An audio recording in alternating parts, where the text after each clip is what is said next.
We play guys. It is a mistake to say they wait their turn. I don't want anybody waiting their turn. That was Kirby Smart after the golf tournament in Birmingham or somewhere in Alabama over this past week, talking to radio. And the global point here is that if you're a good player, you're going to play, and you're going to play quick at Georgia. I think there's a lot of discussion in the colloquial way that we say things often in media or maybe in just society, talking about people waiting their turn. I'll give a great example here, the best one I can come up with, which is Carson Beck and Stetson Bennett. So those two were in a big fight to be the starting quarterback for the UAB game. And Stetson Bennett just played better that week than Carson Beck did. It wasn't a matter of waiting your turn. I mean, Stetson Bennett, to say Stetson Bennett waited his turn is not really accurate. I mean, if we really review the record and think about it, Stetson transferred from Georgia to Jones Community. Then he came back. Then he got the job. Then he lost the job. Then he got the job back again. Then he lost it again. And then he got it for good, which was never announced. And that's just quarterbacks. But when you talk about the question from the questioner was, how do you keep people happy, essentially? And he said, we play them. And they do. They play a pile of players. Every single year, Georgia plays a ton of players. I mean, think about it. Think about Broderick Jones. So Broderick Jones really didn't play a ton in 2020, but then by the South Carolina game and the Missouri game, and then, as time went on, Broderick Jones was in there. The next year, he wasn't starting. He started some games. But by the national championship, when it mattered the most, Broderick Jones was in there.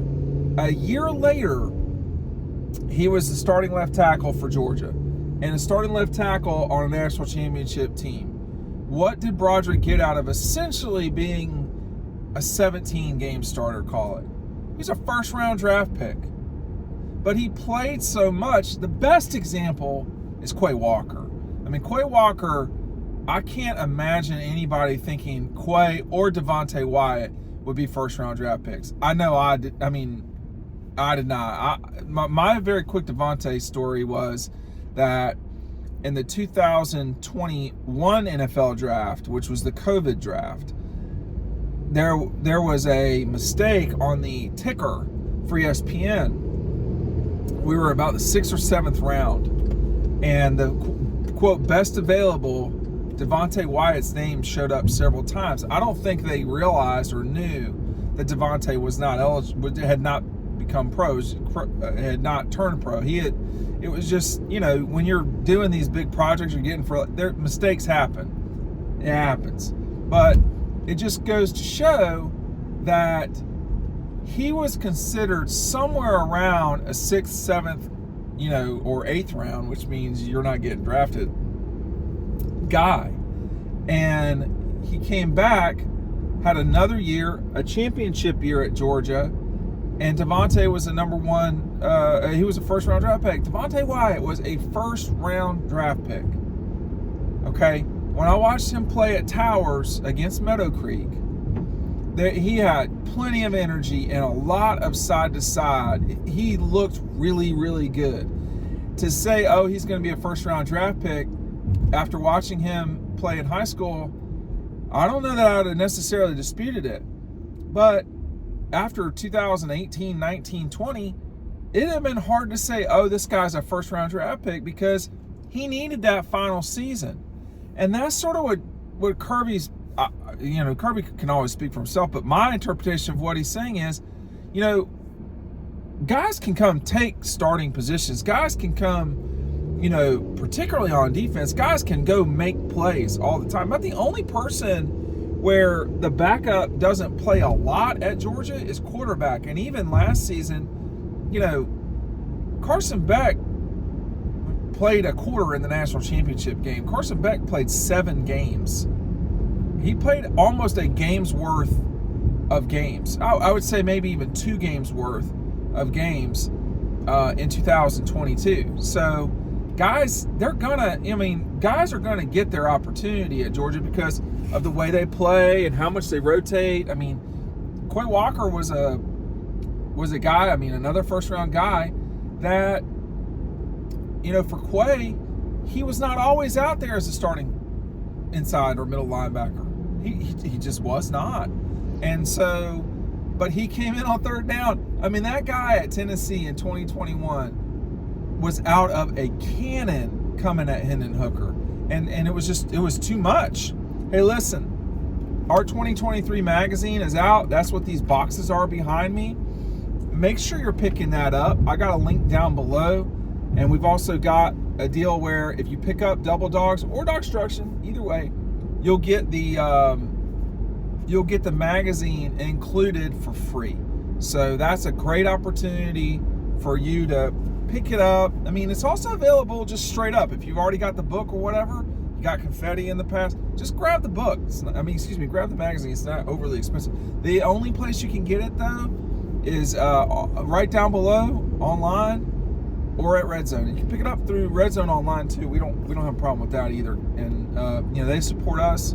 We're very happy with their support. They've been great through the months that we've been teamed up with them. So make sure you're checking them out. But these guys getting ready for 2023, it's not,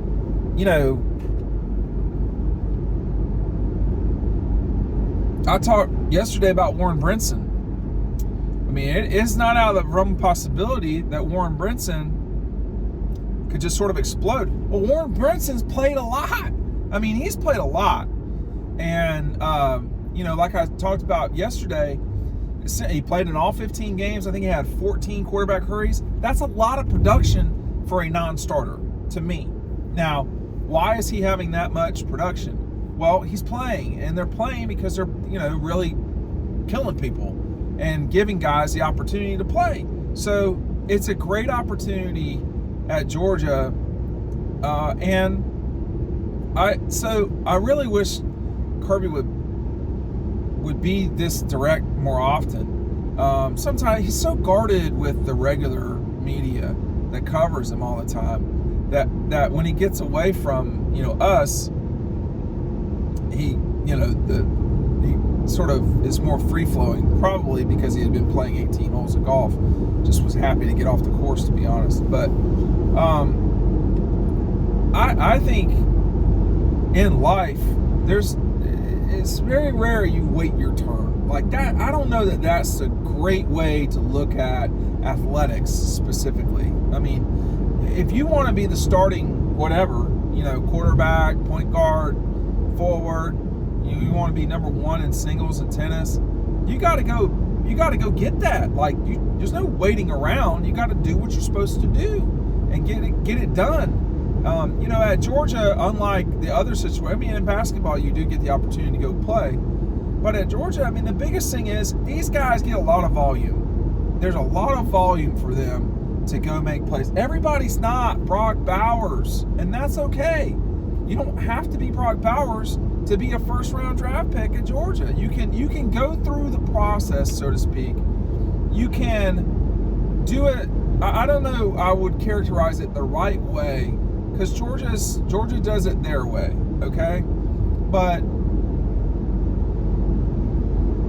the opportunity is there.